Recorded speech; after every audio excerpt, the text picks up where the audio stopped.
Hello friends, welcome to Krishna's kitchen. ಹಾಗೆಯೇ ಇವತ್ತಿನ special bread egg omelette. ಬ್ರೆಡ್ಡನ್ನು ಬಳಸಿ ಮತ್ತು ಎಗ್ಗನ್ನು ಬಳಸಿ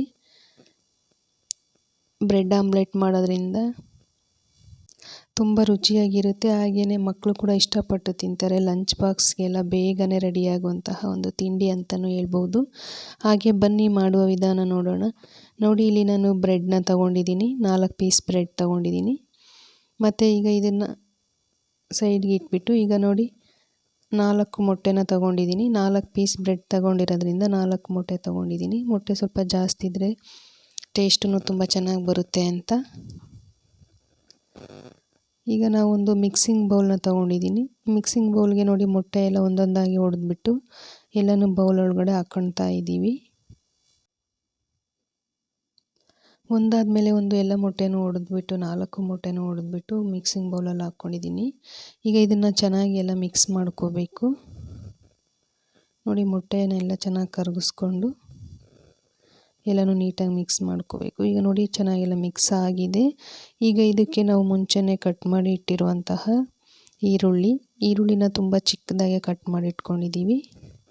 ಹಾಗೆ ಈರುಳ್ಳಿನ ಹಾಕ್ಕೊಂಡಿದ್ದೀವಿ. ಈಗ ಮತ್ತು ಚಿಕ್ಕದಾಗಿ ಕಟ್ ಮಾಡಿರುವಂತಹ ಕೊತ್ತಂಬರಿ ಸೊಪ್ಪು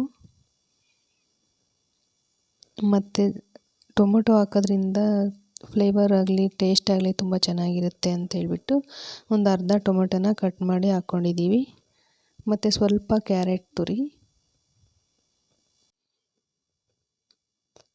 ಟೊಮೆಟೊ, ಈರುಳ್ಳಿ, ಕೊತ್ತಂಬರಿ ಸೊಪ್ಪು ಮತ್ತು ಕ್ಯಾರೆಟ್ ತುರಿ ಹಾಕ್ಕೊಂಡಿದ್ದೀವಿ. ಇದಾಗಿದ ನಂತರ ಇದಕ್ಕೆ ಒಂದು 1/4 ಚಮಚದಷ್ಟು ಅರಿಶಿನ ಪುಡಿ, 1/4 ಚಮಚಕ್ಕಿಂತ ಸ್ವಲ್ಪ ಕಡಿಮೆನೇ, ಮತ್ತು ರುಚಿಗೆ ತಕ್ಕಷ್ಟು ಉಪ್ಪು.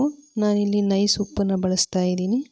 ಅಂದರೆ ನಮ್ಗೆ ಎಷ್ಟು ಬೇಕು ಅನಿಸುತ್ತೋ ಅಷ್ಟು ಉಪ್ಪು. ನಾನಿಲ್ಲಿ ಒಂದು 3/4 ಟೇಬಲ್ ಸ್ಪೂನಷ್ಟು ನೈಸ್ ಉಪ್ಪನ್ನು ಹಾಕ್ಕೊಂಡಿದ್ದೀನಿ.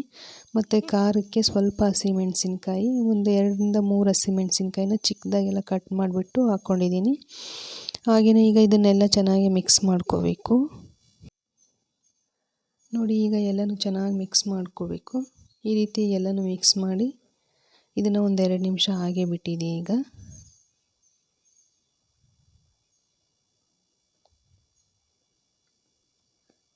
ನೋಡಿ, ಎಲ್ಲ ಈ ರೀತಿ ಮಿಕ್ಸ್ ಮಾಡಿದ್ದಾಗಿದ ಮೇಲೆ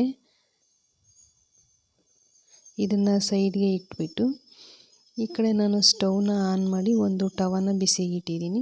ತವ ಬಿಸಿಯಾಗಿದ ನಂತರ ಇದಕ್ಕೆ ಒಂದು 2 ಟೇಬಲ್ ಸ್ಪೂನಷ್ಟು ಎಣ್ಣೆ ಹಾಕ್ಕೊಂಡಿದ್ದೀನಿ. ಹಾಗೆಯೇ ನೋಡಿ, ಎಲ್ಲನೂ ಎಣ್ಣೆ ಎಲ್ಲ ಇದು ಮಾಡಿಬಿಟ್ಟು ಇದಕ್ಕೆ ಚೆನ್ನಾಗಿ ಬಿಸಿಯಾಗಿದ ನಂತರ ನಾವು ಮುಂಚೆನೇ ರೆಡಿ ಮಾಡಿಟ್ಟಿರುವಂತಹ ಎಗ್ಗಲ್ಲಿ ಬ್ರೆಡ್ಡನ್ನು ಚೆನ್ನಾಗೆಲ್ಲ ಅದ್ಬಿಟ್ಟು ಚೆನ್ನಾಗಿ ನೆನೆಸ್ಬಿಟ್ಟು ತವ ಮೇಲೆ ಒಂದೊಂದಾಗಿ ಹಾಕ್ಕೊಳ್ತಾ ಇದ್ದೀವಿ. ನಾವು ಒಂದೇ ಆದರೂ ಹಾಕ್ಕೋಬೋದು, ಇಲ್ಲ ಒಂದೇ ಸಲ 2ರಿಂದ 3 ಬೇಕಾದ್ರೂ ನಾವು ಹಾಕ್ಕೊಂಡು ಬೇಯಿಸ್ಕೋಬೋದು. ನೋಡಿ, ಇಲ್ಲಿ ನಾನು ಒಂದೇ ಸಲ 3 ಪೀಸ್ನ ಹಾಕ್ಕೊಂಡಿದ್ದೀನಿ. ಅಂದರೆ 3 ಬ್ರೆಡ್ ಪೀಸ್ನ ಎಲ್ಲನೂ ಮೊಟ್ಟೆ ಒಳಗಡೆ ಅದ್ಬಿಟ್ಟು ತವ ಮೇಲೆ ಹಾಕ್ಕೊಂಡಿದ್ದೀನಿ. ಈಗ ಮೇಲೆ ನಮ್ಗೆ ಎಷ್ಟು ಬೇಕು ಅನಿಸುತ್ತೋ ಅಷ್ಟು ಮೊಟ್ಟೆಯನ್ನೆಲ್ಲ ಹಾಕ್ಕೋಬೋದು. ಜಾಸ್ತಿ ಬೇಕಂದರೆ ಜಾಸ್ತಿನೂ ಹಾಕ್ಕೋಬೋದು. ನಾವಿಲ್ಲಿ ಸ್ವಲ್ಪ ಮೀಡಿಯಮಾಗಿ ಹಾಕ್ಕೊಂಡಿದ್ದೀವಿ. ಇದನ್ನು ಹಾಗೆಯೇ ಒಂದು 2 ನಿಮಿಷ ಚೆನ್ನಾಗಿ ಬೇಯಿಸ್ಕೋಬೇಕು. ನಾವು ಚೆನ್ನಾಗಿ ರೋಸ್ಟ್ ಮಾಡ್ಕೊಳ್ಳೋಂಗಿಲ್ಲ, ಟೇಸ್ಟು ತುಂಬ ಚೆನ್ನಾಗಿ ಬರುತ್ತೆ. ನೋಡಿ, 2 ಕಡೆನೂ ಈ ರೀತಿಯಾಗಿ ಬೇಯಿಸ್ಕೋಬೇಕು.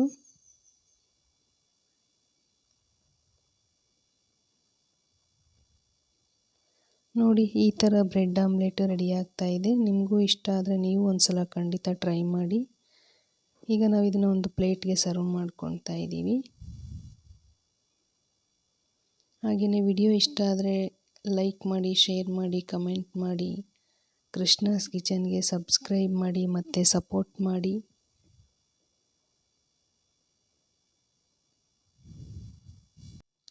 ಫೈನಲಿ ಈ ಥರ ಬ್ರೆಡ್ ಆಮ್ಲೆಟ್ ರೆಡಿಯಾಗಿದೆ. Thank you for watching.